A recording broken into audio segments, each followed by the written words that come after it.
Ladies and gentlemen, please take your seats. The show is about to begin.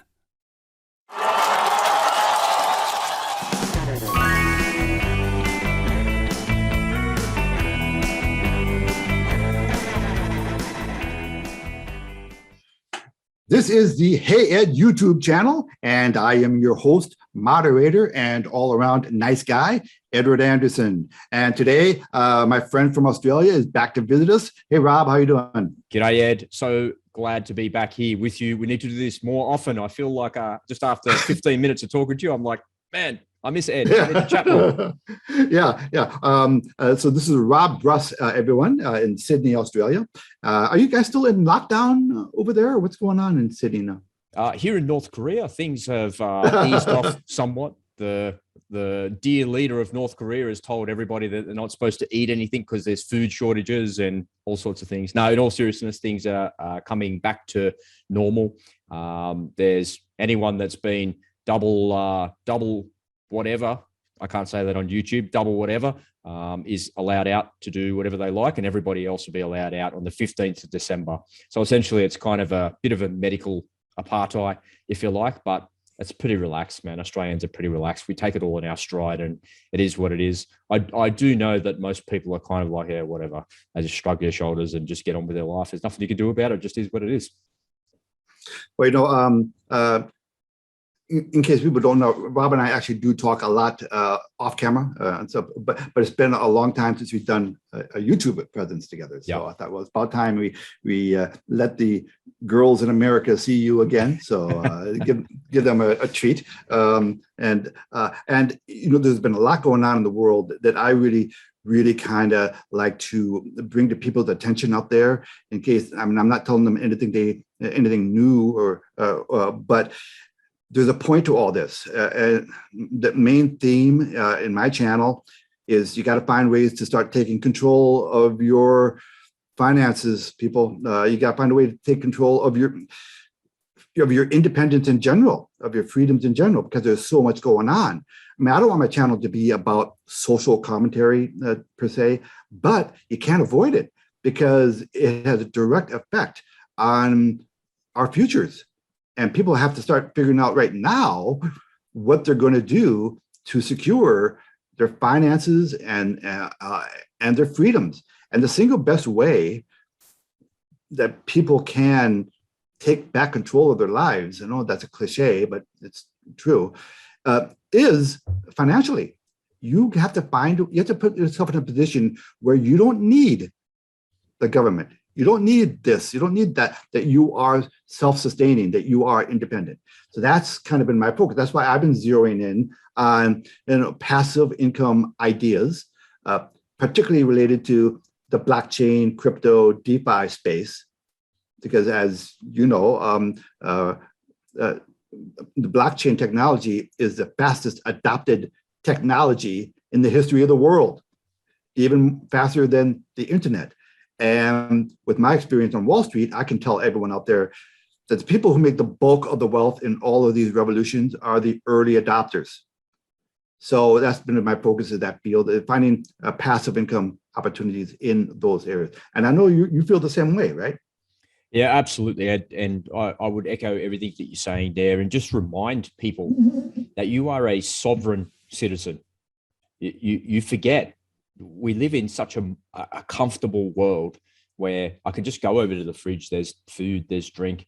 I like to say there's a naughty cupboard in my kitchen as well. And in the naughty cupboard, there's all the things that you couldn't otherwise get unless you lived in the modern world. There's caffeine, there's coffee, there's tea, there's salt, there's sugar, there's all the spices, there's all of those things that make the modern world just such a beautiful thing that we all take for granted. And, one of the things that I think society has taken for granted over the last 40 years is this endless bull market that we've been on. Since the currency was unbuckled from the gold standard and they tried this experiment with fiat currency with nothing back in it and just floating the currency, we've been in a constant bull cycle.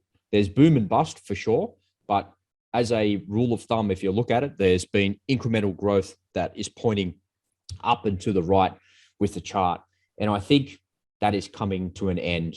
I think the people that the powers that be that run the Fed, that run the reserve banks of the world, that run the central banks of the world in different currencies are very, very smart people. And they recognize that the bull market can't go on forever. But what they do is they get very good at kicking the can down the road. They print money into oblivion, which causes inflation and causes all sorts of problems. But eventually that's going to come home to roost. And I think that doomsday scenario is approaching sooner than what we think. And it's going to be an economic apocalypse. And the world as you know it is going to change. I don't think you're a little bit older than me, Ed. You might remember, I always remember my dad talking about the 1970s and how they weren't boom times. And then the 1980s came along. Here in Australia, the 1980s on the Gold Coast up in Queensland was boom times where the Japanese were coming in, they were buying everything. And then in the late 90s, early 2000s, the Chinese were coming here and buying everything and putting money into our economies. And it's just been this continual cycle of growth. But given that there's nothing backing our currencies anymore, and the geopolitical scenario that we're facing around the world with China, with the EU, with Brexit, and with the trillions of debt in the United States, that bull market is going to come to an end. How can we, it's a paradox of our circumstance. How can we have this incredible stock market on Wall Street and the NASDAQ and this incredible highs that we've had and be in lockdowns? There's a percentage of the world that was locked up for the vast majority of the last 18 months. At some point, somewhere on planet Earth, you experienced that. Doesn't matter where you are or what country you're in. You had some version of that. Yet we have this incredible growth in the stock market. What's going on there? And it's got to do with government subsidies, quantitative easing, and all of that going to the top end of town, and all of that just being pumped back into the stock market. And those things are coming to an end, and they're coming to an end quickly. And the first sign that we're seeing is that inflation in your country, in the United States, has now tipped over 5.5%. But 10-year treasury bonds are only giving you a yield of 1.5%. So your 1.5% is getting eaten up by your inflation of 5%. So if you leave your money in that treasury bond there for 10 years, that $1,000 you're going to have in there is only going to be worth $600. And these are the things that we haven't experienced for the last 40 years. We haven't experienced inflation because low inflation and low interest rates have been the norm. I can remember in the mid 1980s when I was still a kid, interest rates were in Australia were around 16 and 17%. And in the modern world, in 2010s that we're in now, here we are in 2020s, that just hasn't been experienced. And I don't think businesses or governments or individuals are geared to deal with that type of inflation, because as inflation starts to run away, the government is only going to do one thing, put up interest rates. But interest rates have been so low for such a long time that the minute you put up interest rates, you're going to put everybody upside down in their mortgages, whatever their mortgages are secured by, whether that's property, business, or something else. And the good times are over. The bull run is over, and we're about to enter the time of the apocalypse. And it's financial destruction on a scale that we've never seen before. We've seen market crashes before. We've seen flash crashes. We've seen the 2008 financial crisis. But what's going to happen because of China, the real estate market in China, that's going to have a flow-on effect to your part of the world, to my part of the world, and it's going to be prolonged. That's why I say it's an apocalypse. It's not just a flash crash that goes for 2 weeks and everyone goes, oh my God, the market crashed like 3,000 points, whatever. But that's going to go on, and that's going to have a snowballing effect in the economy where consumer confidence goes away. So nobody's spending any money. There's no transactions happening in society because people don't know what's happening because there's massive uncertainty. And then the government starts printing more money to give you more stimulus to make more things happening. We've seen this negative cycle play out in the last 12 to 18 months. And in the US, your government, man, they're the worst offenders of all. Oh, you want me to argue with you at that point? But I don't think they're stupid. I think they're very smart, because all they do is kick the can down the road. But you can't kick the can down the road anymore. For them, okay, so I am going to put on that hat for a second. For them, it's about power. They want people to be dependent on them. That's how politicians get their power. They want you to rely on them. It's the nanny state in full bloom, on full ugly display. When I hear some of these liberal politicians saying, "Oh, but look at the stock market. The stock market is really strong. The stock market is at a new high." Well, my response to that is, yes. Why? People don't understand. They just see the headline, right? And if their 401k looks good, so they think, oh, everything must be good. But there's a reason why the markets right now is on a sugar high, and it's been on a sugar high courtesy of the Federal Reserve for a long time. They've been keeping rates artificially low for a long period of time. And why do they do that? Because if your interest rates at the bank are low, you're looking for other ways to make money, looking for growth. So where do you go for that growth? You go to the stock market.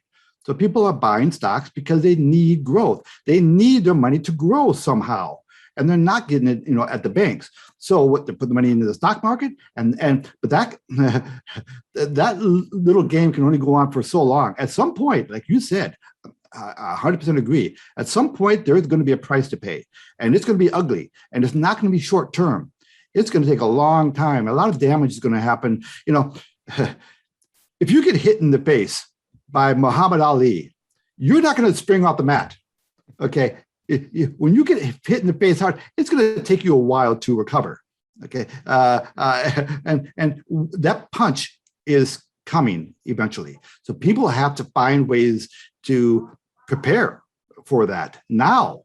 Don't wait until look, even now, we have people who they've either lost their jobs because of what's happened the past couple of years, or they're looking over their shoulders. And a lot of it is self-inflicted stuff. Today, OSHA, which is our safety department, they make sure people wash their hands after they come out before they serve food again. That department came out with a rule today saying that all companies who have 100 employees or more, all their employees must either get vaccinated or lose their jobs. It's crazy. And that's a requirement now to those companies. Now, that's not going to stop for companies of 100 employees or more. That eventually is going to work down to everyone. And the reason why I point that out is, and by the way, that's not going to go, they have no end game. They're not going to say, oh, but after 6 months, we'll waive that. No. This is the way of the world right now, where the government is doing more and more things to intrude on your freedoms. Whether you're a vaxxer or anti-vaxxer, I don't care. That's not the point. The point is they're chipping away at your freedoms. And you have to do whatever you can to secure your freedom. And the banks, oh man, talk about Ponzi schemes. That's a whole, I got to be careful sometimes when I start ranting on a topic, because I'll go on too long. And I know people on YouTube generally don't last for more than 3 minutes anyway. No, it's good content. They're important topics, and you make a good point, Ed, by saying that I just want to remind people that you're a sovereign citizen. You're the one that's in charge of your destiny, not the government, not the banks, not something else. You've got to take personal responsibility for yourself. And the problem is we've just been lulled into a false sense of security from the bull run and positive good times for the last 40 years of our lives. My entire lifetime has been like that. It's ridiculous. But hard times are around the corner, and you can see that. To your point about jobs changing and the government being involved in too many things and creating medical apartheid and all these sorts of things. I saw an interview that was running around non-mainstream social media yesterday of a protest down in Adelaide in the southern part of Australia. And there was a bunch of nurses that were protesting out the front of a mainstream media outlet. And all the mainstream media came out, of course, and they were saying, why are you out here? And the spokeswoman there, she said, I've been a nurse for 32 years. And she listed all these credentials and qualification. And she said, unfortunately, you guys are out there in the mainstream media saying that only 100 nurses are going to lose their jobs because there's only 100 people that refuse to get double jabbed. But the reality is there's more than 3,000 people that are going to lose their jobs. And you're completely crushing and completely destroying an entire medical system. The infrastructure that the government was set up to build is being destroyed by your policies. And it doesn't make any sense. Once upon a time, it was my personal responsibility to take personal responsibility for myself. But now it's the government's responsibility to keep me safe and to help me to be personally responsible. I don't need the government's help. I'm a sovereign citizen. I can look after myself. I can make judgments about what I put in my body, what alcohol I drink, what cigarettes I smoke, what things that I do for fun. I'm responsible for that, not the government. But the government is insisting on these things happening to us.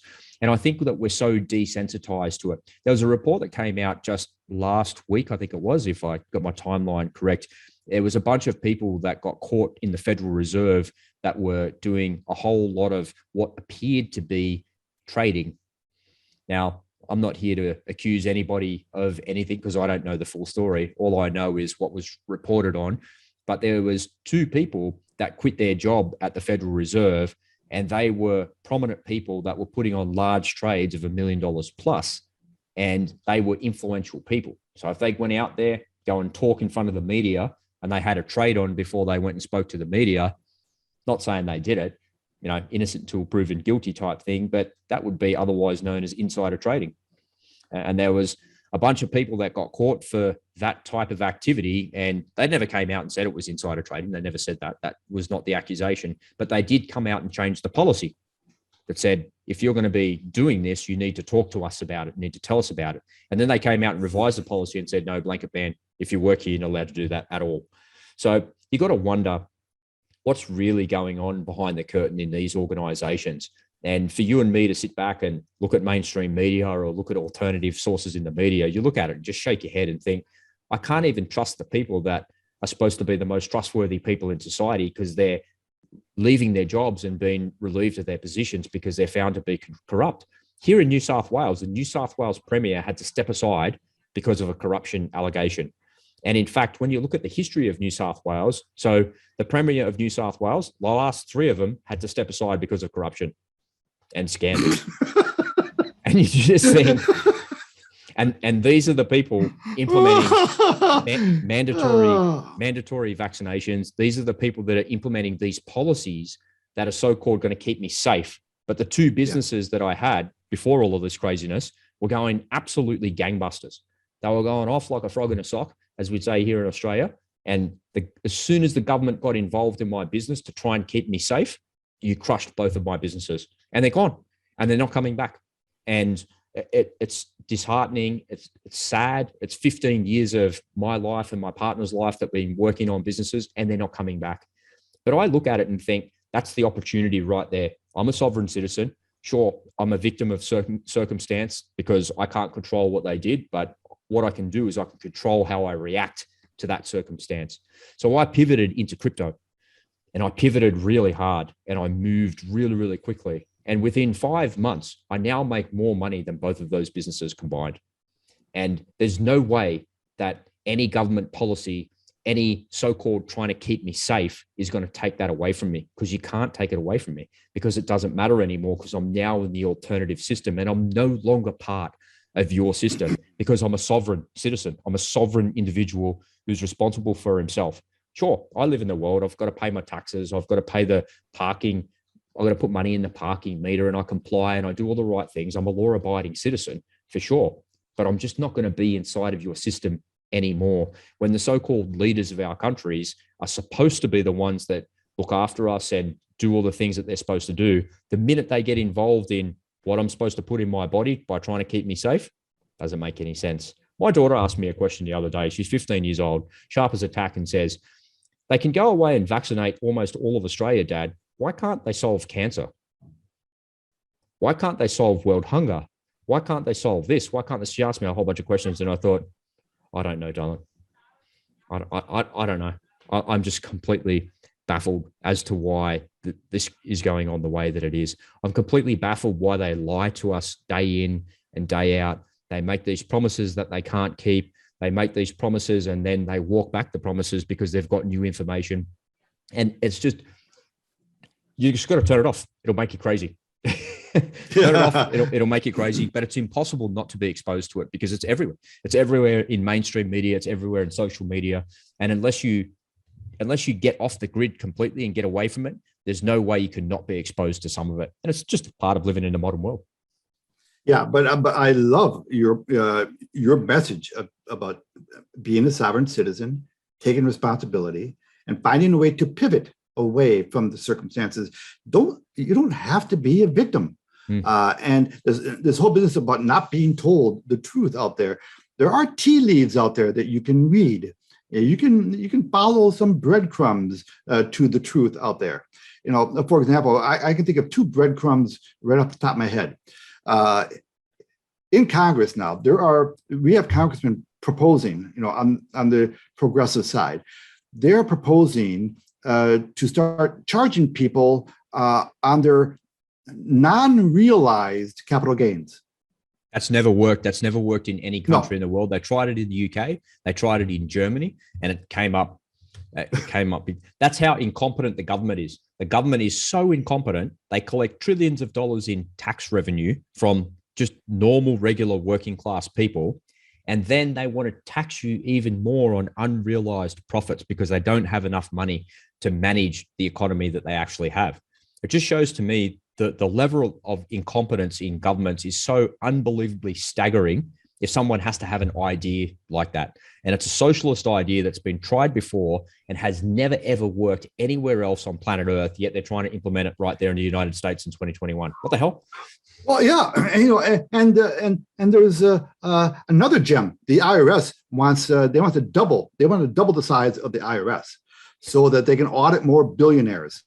Well, how many billionaires are there to audit? You have to double the size of the IRS. Furthermore, they want the authority to they want the banks to report any aggregate transactions of $600 or more. Crazy. That's money in, money out. Yep. And that's like $50 a month. So just say everyone. Why bother with the rouge? Just say everyone. So if you think that you're safe because you fall under the radar, no. They're coming after everyone because they need the dough to fund their socialist agenda. And so they're coming after everyone. And they don't care that your gas prices have doubled. Because of their policies, they just don't care. Matter of fact, they like you're going to love this, Rob. You know, we have this illegal immigrant problem in the States. They've been flooding over the borders since the new administration came in. Well, now our Department of Justice, they want to award $450,000 to every family that was separated when they brought in. So crazy. They break the laws to come into our country, and then they sue us, and the government and our government wants to give them $450,000 a head. So some families will be paid up to nearly $1 million because of a government policy that was implemented and walked back. Where does that money come from? It's government money. It's your money. It's taxpayers' dollars. It's ridiculous. Yeah. Meanwhile, we have American citizens who are law-abiding, who are struggling to make $50,000 a year to live on. Because the government wants to keep them safe and had to close their business. Right. Insane. Right. Yeah. So the upshot of all this is people have to find ways to secure their independence somehow. And that's been our message in our two channels. And we've been working on a project, Rob's been working on a project that we're going to be talking about in our next meeting, that it should be very attractive for all of you out there who are looking for opportunities in this kind of a space, in the crypto space and in the passive income space. So I'm going to say goodbye to Rob here and leave that as a teaser. So in our next video, we're going to be revealing a little bit of help for people out there. So for now, Rob, let's leave that as a teaser. And I'll say thank you for being here, and I'll see you in a few days. My pleasure, Ed. Thanks so much, mate. And we'll see you in the next video. Bye, everyone. All right, ciao. Let me split that for you. Hang on. Copy that.